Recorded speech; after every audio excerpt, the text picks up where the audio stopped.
Take a look at this op-ed. It's in the New York Post. I'm quoting now. Google's AI chatbot refuses to tell the truth about Hamas and Israel. Dan Schneider wrote that, and Dan Schneider is with me now. All right, Dan, you asked Google's chatbot about Hamas and Israel.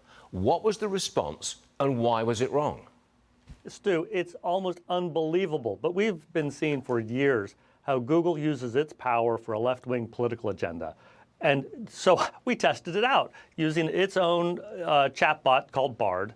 You know, what happens if you ask Bard, what is Hamas? And while Bard can tell you what the Irish Republican Army is, it can tell you what Black Lives Matter is, it can tell you all sorts of things about Antifa, but it doesn't seem to know that Hamas is a terrorist organization. Bard is running cover for Hamas. And if you ask Bard, what's the capital of Israel? Again, Bard is ignorant. It doesn't know, but it can tell you the capital of all 4 countries that border Israel. Is that such a fatal error? Well, it's a symbol of what Google is up to. There are people who draft these algorithms that create artificial intelligence. And time again, whether it's burying the Republican presidential campaign websites or hiding the Senate Republican campaign websites or hiding the March for Life, directing people to Planned Parenthood. Google has a consistent left-wing political agenda, and now it's on display as we see the terrorists attacking Israel.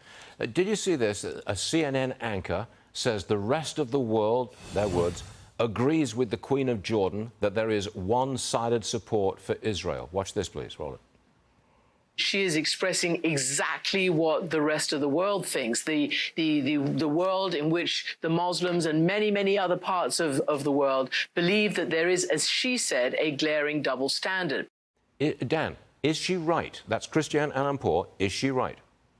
Well, I find it sadly ironic because the King of Jordan has refused to allow any of these civilians from Gaza to enter his borders. While Israel is begging these people to leave the war zone, the King of Jordan has said, you can't come into my country and you can't go into Egypt either. He's doing the same thing that the Hamas leaders are doing, forcing these civilians to stay in the war zone to die. Okay, we got it. Dan Schneider, thank you for being with us this morning. We appreciate it, and I'll see you soon. Thanks, Stu.